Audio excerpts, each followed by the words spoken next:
पाकिस्तान अपनी तारीख के बदतरीन बहरान से गुज़र रहा है। ये जुमला सुनते सुनते एक उम्र गुजर गई। क़याम पाकिस्तान से लेकर आज तक ये मालूम नहीं हो सका कि ऐसा बहरान क्यों है। इस हवाले से आज हमने अपने स्टूडियो में एक मेहमान शख्सियत को दावत दी है, जनाब प्रोफेसर शराफत अली ख़ान साहब। उनसे बात करते हैं कि आखिर ये मसला क्या है। जी बहुत शुक्रिया, आप आज हमारे स्टूडियो में तशरीफ़ लाए। तो हम इस हवाले से आपको जो है ना खुशामदीद कहते हैं। बहुत शुक्रिया, आपने मुझे मौका दिया अपने ख़यालात के इज़हार का। कमर मोहम्मद अली साहब, मैं इससे पहले आपका ये चैनल देखता रहता हूँ और मुझे बड़ा पसंद आया है, इसलिए कि ये जो सिर्फ मखसूस चैनल्स हैं, इनसे बढ़ के जब तक बात नहीं होगी मुआशरे में, उस वक्त तक इस्लाह की कोई सूरत निकल नहीं सकती। तो ये बहुत अच्छी काविश है और जितने भी ये यूट्यूब चैनल्स हैं उन्हें मैं देखता रहता हूँ और बहुत अच्छी बात है। और मेरी दुआएं हैं कि आपका ये चैनल जो है ये चले, आप इसमें इसी तरह से मेहनत करते रहें जैसे ये मेहनत कर रहे हैं। और बहुत शुक्रिया, आपने मुझे दावत दी। आपका बहुत शुक्रिया जी। आज पाकिस्तान में हुकूमत के मुखालिफ जमातों को अवाम में एक बेइत्मीनानी की कैफियत नज़र आती है, जबकि हुकूमत का जो मौक़िफ़ है वो इसके बरक्स है। उस हवाले से आप क्या कहेंगे? हाँ देखिए, ये जो आपने बात फरमाई है मुझे सुन के बड़ी मुसर्रत हुई। ये कोई नई बात नहीं है। जब से मैंने होश संभाला है, सियासी तौर पर कह लीजिए, और वो शायद जल्दी संभाल लिया, इसलिए कि अभी मैं इंटरमीडिएट में था तो मैं स्टूडेंट्स यूनियन का सेक्रेटरी बन गया। तो फिर बहुत गौर से देखने का इत्तफाक होता रहा। अयूब खान का दौर हुकूमत था। अयूब, हमने यही कहते सुना कि बस मेरे हाथ मजबूत करो और मैं देखते ही देखते आपके हालात बहुत अच्छे कर दूंगा, जबकि ऐसा नहीं था। मुखालिफ जमातें जो हैं वो सूरत हाल सही पेश कर रही थी। हमारा सबसे बड़ा मसला ही ये है, डायलेमा ही ये है कि हुकूमतें सही सूरत हाल पेश नहीं करती। और याद रखिए कि जब तक इंसान अपनी गलती को तस्लीम नहीं करेगा उसकी इस्लाह नहीं हो सकती। और इसीलिए पाकिस्तान में आज तक इस्लाह नहीं हो सकी हुकूमतों की कि वो अपनी गलती मानने के लिए कोई हुकूमत तैयार ही नहीं। हर बात को ये कह देती है कि जी अपोजिशन जमातें जो हैं ये हमें लेट डाउन करना चाहती हैं, और यही अयूब खान कहते रहे। तो और देखने में फिर क्या आया, बिलाखिर ऐसा हुआ कि पहले 1965 की जंग के बाद जो है वो जब उन्होंने ऐलान ताशकंद किया, पूरा मुल्क उनके खिलाफ उठ खड़ा हुआ। उससे पहले जब मोहतरमा फातिमा जिन्ना इलेक्शन लड़ रही थी 64 की जनवरी में, तो उस वक्त भी ऐसा है कि पूरा मुल्क उनके खिलाफ बोल रहा था, लेकिन वो यही कहे चले जा रहे थे कि नहीं बस हालात बहुत अच्छे हैं।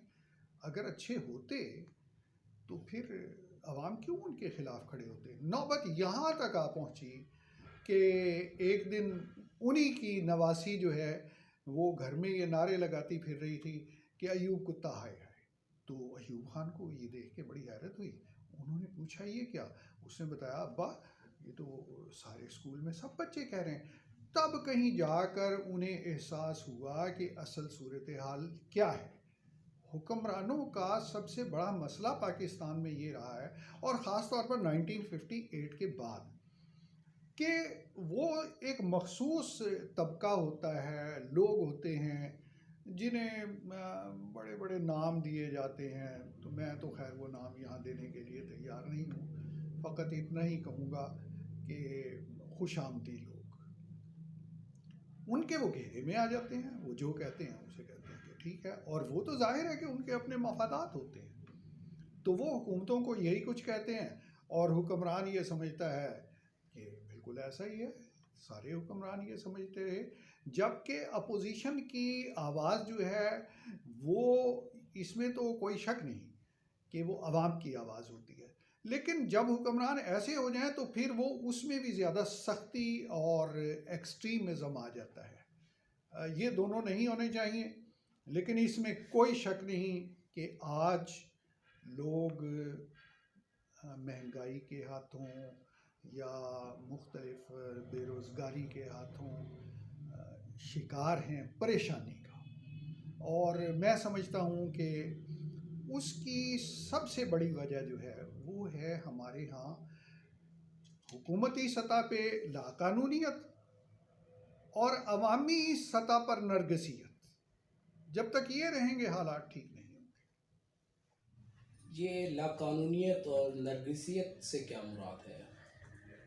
अच्छा, देखिए, एक होता है कानून। कानून है क्या? कानून ऐसे ज़वाबित का नाम है जो अवाम की ख्वाहिशात का मज़हर होते हैं। शुरू से कोई कानून ऐसा मुआशरे में चल ही नहीं सकता जो अवाम की ख्वाहिशात का मज़हर ना हो। हुकूमतों को, रियासत को, कानून साजों को ये सोचना पड़ता है कि हम जो कानून बनाने जा रहे हैं वो कैसे बनेगा, और जाहिर है वो तब ही बनेगा जब अवाम चाहेंगे। जैसे इसकी छोटी सी मिसाल ले लीजिए कि पाकिस्तान में एक जहेज़ का कानून मौजूद है कि आप इससे ज़्यादा जहेज़ नहीं दे सकते। इसी तरह से आजकल आपने देखा होगा जी, इतने ज़्यादा लोग जो हैं इससे ज़्यादा बारात में नहीं आ सकते जी। तो क्या उस पर कहीं अमल होगा? अभी अभी हुआ है एक कि अगर आप मास्क नहीं लगाएंगे तो 100 रुपये जुर्माना होगा। हुआ किसी को? हो ही नहीं सकता। इसलिए कि अवाम की जो ख्वाहिश है उसके बरक्स कोई कानून बन नहीं सकता।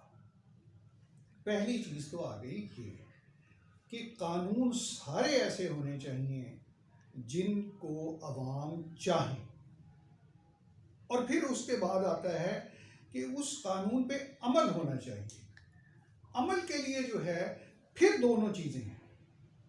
सिर्फ रियासती कुव्वत से किसी कानून पर अमल नहीं किया जा सकता। उसके लिए अवाम की हिमायत की बहुत शदीद ज़रूरत होती है, उसके बगैर कुछ नहीं हो सकता। अच्छा, अब हुकूमत के यहाँ तो ये सूरत हाल है। अब अवाम के यहाँ क्या है? अवाम के यहाँ ये है कि वो उनकी जो ख्वाहिशात हैं वो नरगिसियत का शिकार हैं। वो कुछ चाहते हैं जो बाज़ औक़ात हो नहीं सकता। बहुत सारी चीज़ें हो सकती हैं, लेकिन कुछ चीज़ें ऐसी भी हैं जो नहीं हो सकती। तो इसके दौरान जब तक आप बैलेंस कायम नहीं करें, उस वक्त तक कोई आप ना तो किसी नतीजे पर पहुंच सकेंगे, ना कोई इस्लाह की सूरत हाल हो सकेगी। इसमें आपको बैलेंस कायम करना कि हुकूमत जो कानून है उसके नफाज के लिए रियासत अपनी पूरी ताकत इस्तेमाल करे। मैं एक आपको छोटी सी मिसाल देता हूँ। रियासत जो है उसकी मिसाल माँ की सी है। माँ जो है वो बच्चे की जानिब जब ज़रा सी गुस्से की आंख से देखती है ना, तो बच्चा सहम जाता है। देखना यह कि वो गुस्से की आंख से देखे कब, देखे उस वक्त जब जिसमें बच्चे की भलाई हो। अब हमारे यहाँ क्या होता है कि रियासत गुस्से की आंख से देखती उस वक्त है कि जब वो शहरी जो है वो नहीं समझता कि इसमें फ़कत उसी की भलाई है। बहुत सारी चीज़ें होती हैं। तो इसलिए ना कानून पर अमल कराना बहुत मुश्किल हो जाता है। छोटी सी चीज़ है, बजट जो है ये भी एक कानून है।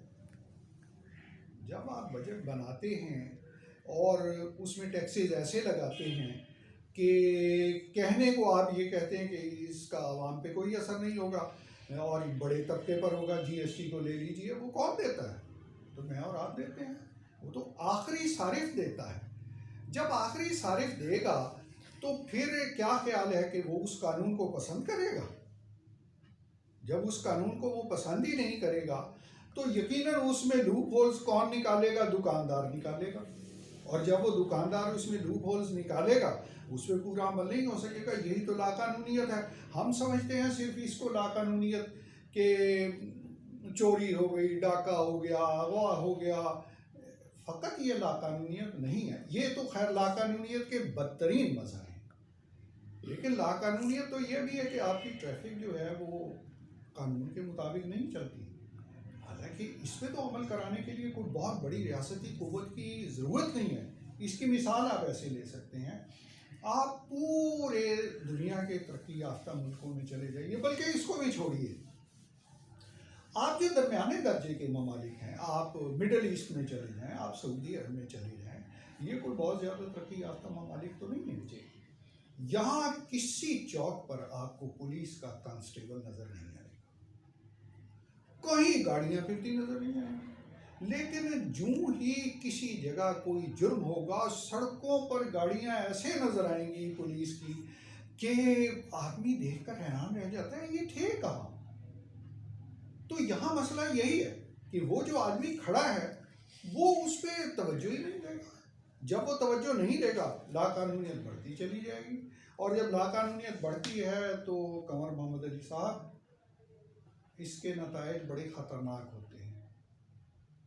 उसका इदराक आज तक नहीं किया गया, और ना ही मुझे नज़र आ रहा है कि फ़िलहाल कोई मुस्तकबिल में भी कोई इसकी उम्मीद है।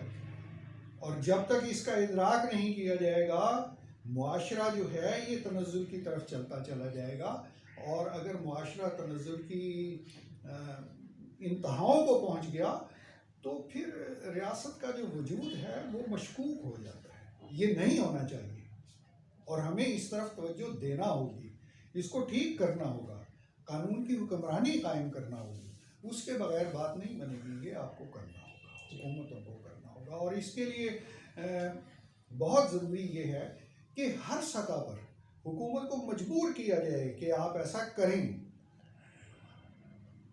प्रेस करें, स्कूलों में ये तालीम दी जाए बच्चों को कि आपने कैसे कानून पे अमल करना है।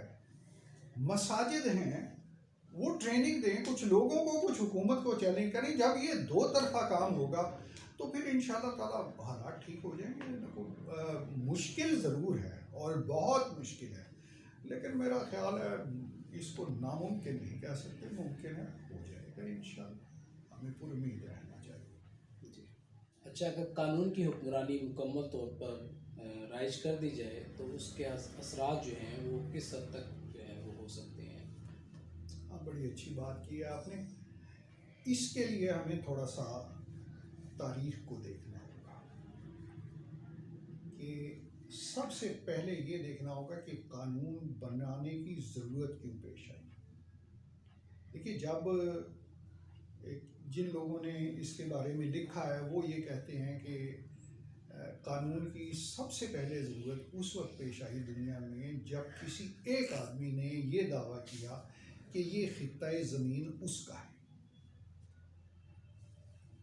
आज हम ये देखते हैं कि कानून की हुक्मरानी, जाहिर है कि जब एक आदमी ने कहा कि ये खित्ता ज़मीन मेरा है तो यकीनन किसी दूसरे ने भी उस पर दावा किया होगा कि मेरा है।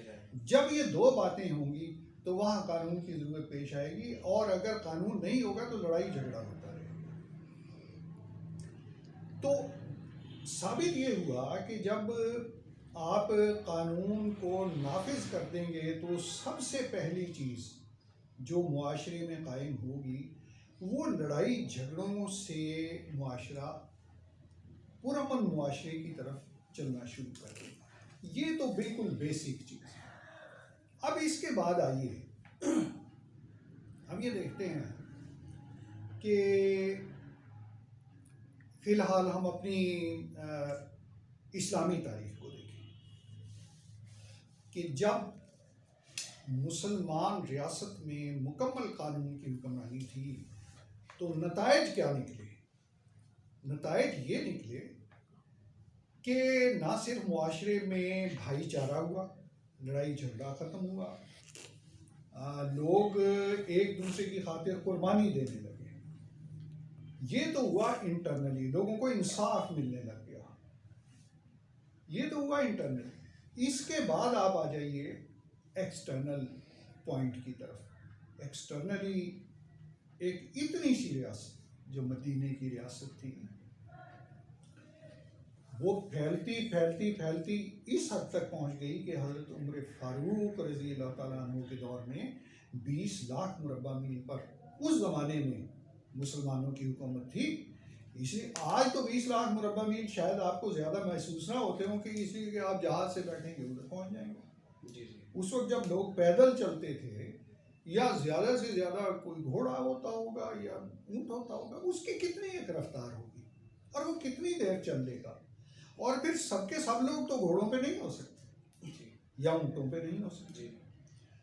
इसके बावजूद देखते ही देखते ईरान तक फतह हो गया। क्यों?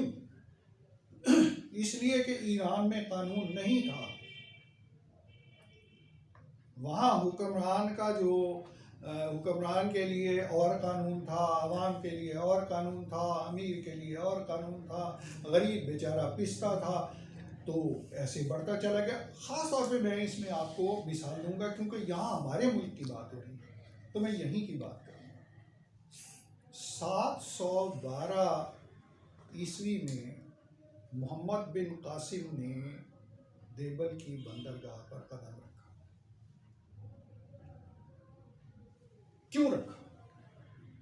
इसलिए कि कुछ जहाज थे तिजारती जिनको लूट लिया गया और किसी ने उनकी फरियाद नहीं सुनी। अब कामर मोहम्मद अली साहब, आप गौर कीजिए, कितने बड़े जहाज होंगे उस दौर में, कितने लोग होंगे, लेकिन उसके जवाब में पूरी इस्लामी सल्तनत जो है वो हरकत में आ गई। ये होती है कानून की हुक्मरानी और ये होते हैं फिर उसके नताइज। अब वो आ गया, बिल्कुल यंग लड़का था। वो शख्स जब आया यहाँ, तो बड़े सगीर में देखिए, देखते ही देखते वो मुल्तान तक आ पहुंचा। क्यों आ पहुंचा? और फिर यहाँ के जगह पे, हिंदुस्तान की जगह पे मुसलमान जो है, हकीकत ये है कि उसी वक्त एस्टेब्लिश होना शुरू हो गए। कैसे?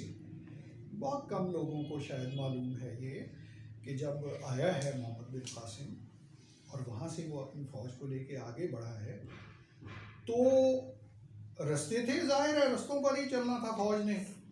तो उस वक्त भी रस्तों पे आबादियाँ होती थी, आज भी रस्तों पे आबादियाँ होती हैं। आप देख लीजिए, ये जो आपकी ये बाई पासेस वगैरह बनाए जाते हैं, इसीलिए बनाए जाते हैं ट्रैफिक आराम से गुजर जाए। लेकिन कब तक वो खाली रहते हैं? कुछ ऐसे ही। फिर वहाँ पर आबादी चली जाती है।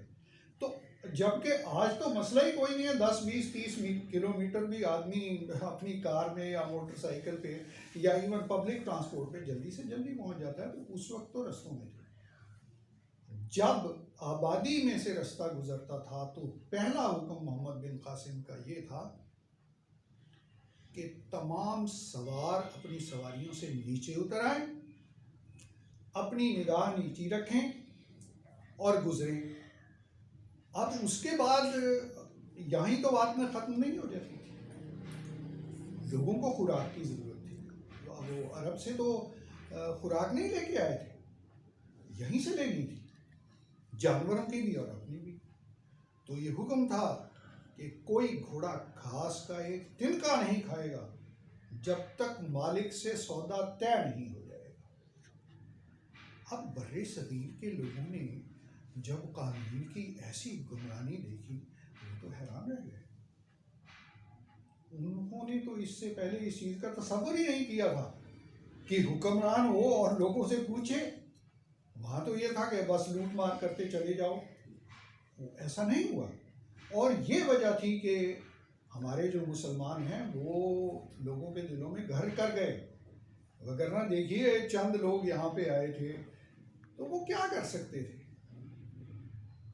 बिल्कुल मुख्तलिफ मज़ाहिब थे और कोई इनमें ममासलत सिरे से थी ही नहीं। ये ज़ात पात पे यकीन रखने वाले, वो मसावात पे यकीन रखने वाले, ये अपने हाथों से बनाए हुए बुतों पे यकीन रखने वाले, वो अपने अल्लाह पे यकीन रखने वाले, कोई इनमें ममासलत नहीं थी। तो फिर क्या वजह थी कि चंद लोग आए और चंद लोगों ने आके अपनी हुकूमत एस्टेब्लिश कर ली। ये क्या थी? कानून की हुक्मरानी थी। इस कानून की हुक्मरानी ने आहिस्ता आहिस्ता आहिस्ता पूरे बड़े सगीर में मुसलमानों की हुकूमत कायम कर दी। और देखिए फिर उसके बाद क्या हुआ। जूं जूं मुसलमान इस खूबी से महरूम होते चले गए। आप मुगलों का आखिरी दौर देख लीजिए, तो आखिरी दौर देख लीजिए, उसमें कानून की हुक्मरानी नहीं थी। बादशाह सलामत जब गुजरते थे, बल्कि बादशाह सलामत तो दूर की बात है, शहजादे जब गुजरते थे तो वो पहले वो नकारची गुजर रहे हैं और जनाब वो कह रहे हैं इधर उधर हो जाओ, इधर उधर हो जाओ। लोग, किसी ने काम जाना है, किसी ने बीमार को लेके जाना है, किसी ने कहीं पहुंचना है, वो बेचारे खड़े, और जब तक उनकी सवारी नहीं गुजरेगी वो नहीं गुजर सकते। इसी तरह उनके पास वसाइल की का अंबार लगा हुआ था, जैसे आज हम देखते हैं पाकिस्तान में कि यहाँ बाज़ लोग जो हैं उनको ये इल्म ही नहीं कि उनकी दौलत कितनी है। उसके बरक्स वो आदमी भी हम देखते हैं जिस बेचारे के लिए अगर उसने सुबह की रोटी खा ली है तो शाम की रोटी मसला है, जिसका अगर बच्चा बीमार हो गया है तो इलाज मसला है, जिस खानदान का वो शख्स बीमार हो गया है जो कमा के लाता है उनके लिए मसला है। तो ये फ़र्क होता है कि जब आप कानून की हुक्मरानी कायम कर देंगे तो मुआशरा फ्लरिश करेगा, पॉलिटिकली, एथिकली, इकनॉमिकली। ये तीनों चीज़ें अखलाक लोगों के बुलंद हो जाएंगे। आज आप देखिए स्कैंडिनेवियन कंट्रीज़ की तरफ देखिए, स्कैंडिनेविया में गवर्नर मोहम्मद अली साहब जराइम हैं ही नहीं, और अगर बिलफर्ज कोई ऐसा जुर्म हो भी जाता है जिसमें किसी आदमी को जेल में भेज दिया जाता है तो वहाँ भी कानून के मुताबिक उसके तमाम इंसानी हुकूक का एहतराम किया जाता है। नतीजा क्या है, वहाँ तो कभी कोई कत्ल नहीं होता। क्या वो इंसान नहीं है? क्या उनमें इख्तलाफ राय नहीं है? ऐसा तो नहीं है, इख्तलाफ राय भी है, वो इंसान भी है और हमारी तरह के ही इंसान है, लेकिन उन्हें ये पता है कि कानून पे अमल होगा, कानून, इस सिलसिले में किसी के साथ कोई रियायत पेश नहीं आएगी। बाकी सब जो हम बातें करते हैं वो फिरौई हैं। बुनियादी बात यही है, कानून की हुक्मरानी, कानून का नफाज और यकसा नफाज। अगर कानून का नफाज कुछ लोगों पर है, कुछ पे नहीं, जैसा कि बदकिस्मती से हमारे यहाँ है, उसे हम कानून का नफाज नहीं कह सकते। कानून का नफाज हमेशा यकसा होना चाहिए, और यकसा कानून के नफाज में अहम तरीन चीज़ जो है ना, वो हम लाख कहते रहें कि फ़लाँ है, वोट है, या वो इकनॉमिक्स है, या ये अहम तरीन चीज़ ये है कि अदालत जो है वहाँ जब कोई आदमी पहुँचे तो उसे कानून का नफाज नज़र आए। आपने भी सुना होगा, बहुत सारे लोग जानते हैं, लेकिन चूँकि मौके पे अब उस मिसाल को या उस बात को दोबारा कहने की ज़रूरत महसूस हो रही है, तो मैं बता देता हूँ कि दूसरी जंग अज़ीम में जब इंग्लैंड तकरीबन बर्बाद हो चुका था, हिटलर ने ये कहा था एक मरतबा कि मैं इतनी बम्बारमेंट करूँगा यहाँ कि लोग कहेंगे कि यहाँ एक जजीरा हुआ करता था, और वाकई उसने ऐसा किया। मगर जब वहाँ के वज़ीर आज़म से लोगों ने पूछा कि ये हालात हो रहे हैं, आपका क्या ख्याल है इस मुआशरे के बारे में, उसने सिर्फ एक बात की थी कि क्या अदालतें इंसाफ दे रही हैं, कि वो तो दे रही हैं, कि अगर वो दे रही हैं तो फिर मुझे किसी किस्म का फिक्र करने की ज़रूरत नहीं है। अदालत का इंसाफ क्या है? कानून का नफाज है। नफाज कानून जो है वो ये, अगर आपकी पुलिस या इनकम टैक्स या कस्टम्स या दूसरे इदारे जो हैं वो क्यों करते हैं? इसलिए कि उन्हें पता है कि कानून है, अगर नहीं करेंगे तो आदमी अदालत में चला जाएगा, और जब अदालत में चला जाएगा तो फिर हमें सज़ा होगी, और जब ये चीज़ ख़त्म हो जाती है मुआशरा बर्बाद हो जाता है। तो आज आप देख लीजिए, जब तक हम इस पे नहीं आएंगे कि कानून यकसां तौर पे नाफिज हो, और इंशाल्लाह देखिए कभी ना कभी होगा, कभी ना कभी होगा, और जब हो जाएगा तो ये खुशहाली खुद ब खुद आ जाएगी मुआशरे में, फिर कोई भूखा नहीं सोएगा। हज़रत उमर रज़ी अल्लाह ताला अन्हु ने जो ये बात की थी 20 लाख मुरब्बा मील में, वो ये कह रहे हैं कि एक दरिया के किनारे एक कुत्ता भी अगर भूख से मर गया तो मैं उसका जिम्मेदार हूँ। तो हमारा तो रकबा ज़्यादा से ज़्यादा 3 लाख कुछ हज़ार मुरब्बा मील है, उसका 1/7 भी नहीं है, जबकि वसाइल किस कदर हैं। तो यहाँ पे अगर आप कानून नाफिज कर देंगे तो फिर तो वही होगा दौर कि लोग ज़कात लेकर फिर रहे होंगे और कोई लेने वाला नहीं होगा। तो वो दौर वापस लाने के लिए कानून की हुक्मरानी होगी, और जब होगी तो फिर हम भी वैसे ही हो जाएंगे जैसे आज तरक्की याफ्ता ममालिक हैं। तरक्की याफ्ता मुल्क फ़कत इकनॉमिक की बुनियाद पर नहीं होता, उसकी अगर आप बुनियाद देखें, लेकिन घर होता है उसकी बुनियादें नज़र तो नहीं आती, लेकिन वो खड़ा उन्हीं बुनियादों पे होता है। तो वहाँ अब देखने में तो यही नज़र आएगा जी, कारखाने लग रहे हैं, रोज़गार मिल रहा है, कारोबार चल रहा है, असला बना रहे हैं, दुनिया डर रही है, सब कुछ। लेकिन जो उसकी बुनियाद है, बुनियाद में कानून का यकसा नफाज है, वो उसमें कामयाब हैं। जब उसमें कामयाब हैं तो आज सूरत हाल ये है कि जापान में फ़ौज नहीं है लेकिन हम उसके मोहताज हैं। हम तो एटमी ताकत हैं जी। स्विट्ज़रलैंड में सिरे से फ़ौज ही नहीं है, उसके भी हम मोहताज हैं। क्यों? वहाँ कानून की हुक्मरानी है, हमारे यहाँ नहीं। तो ये इंशाअल्लाह ताला जब भी होगी, जिस मुल्क में भी होगी, ये तो कानून है, कुदरत के हैं, अटल हैं। We are no exception to that. हमें ये करना होगा। तो जो आजकल के हुक्मरानों का दावा है मदीना की रियासत बनाने का, क्या वो इसके बगैर बना सकते हैं जी? मेरा ख्याल है उन्हें ये पता ही नहीं कि मदीने की रियासत थी क्या। जी। देखिए, दुनिया का जो पहला रिटन कॉन्स्टिट्यूशन था ना, कहते हैं कि वहाँ का था यूनान का। लेकिन कॉन्स्टिट्यूशन क्या है? कॉन्स्टिट्यूशन उसको कहते हैं कि जिसमें हुकूमत के तमाम शोबों के इख्तियारात और अवाम के हुकूक वाज़े बयान कर दिए जाए। तो हम कहते हैं कि जो मीसाक मदीना है या charter of Medina, that was the first written constitution of the world. और उसमें देख लें आप कि क्या सूरत हाल थी, कैसा खूबसूरत मुआशरा था जी। वो। इनको तो शायद इसका पूरा शऊर ही नहीं है कि रियासत मदीना क्या है। और वो असल में जो मैंने आपको पहले बात अर्ज़ की थी ना, कि बस हुक्मरान हैं, उनका एक वो खुशामदी कह देते होंगे कि साहब क्या बात है, हम गली में गए तो बस आपकी वाह वाह हो रही थी, वाह वाह हो रही थी। तो वो उस शायद मतलब पस मंज़र में कह देते होंगे यहाँ रियासत मदीना है। रियासत मदीना तो हो ही नहीं सकती। इसलिए नहीं हो सकती कि हुजूर अलैहिस्सलाम का अपना फरमान है कि मेरा दौर बेहतरीन दौर है। बेशक, तो हम कैसे वो बेहतरीन दौर कायम कर लेंगे? ये मुमकिन ही नहीं है।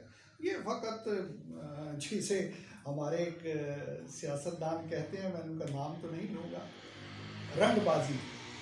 इसको रंगबाजी तो कह सकते हैं, बल्कि रंगबाजी से एक शायद आपके मौजू से तो इतना उसका ताल्लुक़ ना हो, लेकिन लगे हाथों ये बात आ गई है। ये लाहौर से टर्म निकली है रंगबाज, और उसकी वजह ये है कि किसी ज़माने में कलर जो है, इसके लिए ये जो नील है ये बेसिक चीज़ होती थी। तो वो लाहौर में सबसे ज़्यादा होता था और नील एक्सपोर्ट होता था, और वो उसके प्रोसेस में जितने लोग शामिल होते थे उनको रंगबाज कहा जाता था। तो वो फिर बाद में जो है ये इस्तिलाह ऐसी बन गई कि इससे मुराद ये हो गई कि जो आदमी करे कुछ और दिखाए कुछ। लेकिन वो ऐसा नहीं था। वो रंगबाज जो थे वो बेचारे मजदूर लोग थे और बड़े खुशहाल थे। तो अब तो रंगबाजी ये है कि धोखा दे ही मेरा ख्याल है इसको कहा। जी नाज़रीन, जैसे कि आपने हमारे मेहमान प्रोफेसर शाफिद अली खान साहब के ख्याल सुने कि बहरानों का हल जो है वो कानून की हाकमियत पर है, तो मैं बहुत शुक्रगुज़ार हूँ प्रोफेसर शाफिद साहब के आप हमारे स्टूडियो में तशरीफ़ लाए, और वक्तन फ़वक्तन हम आपको इस हवाले से दावत देंगे। My honour and thank you very much for. Thank you.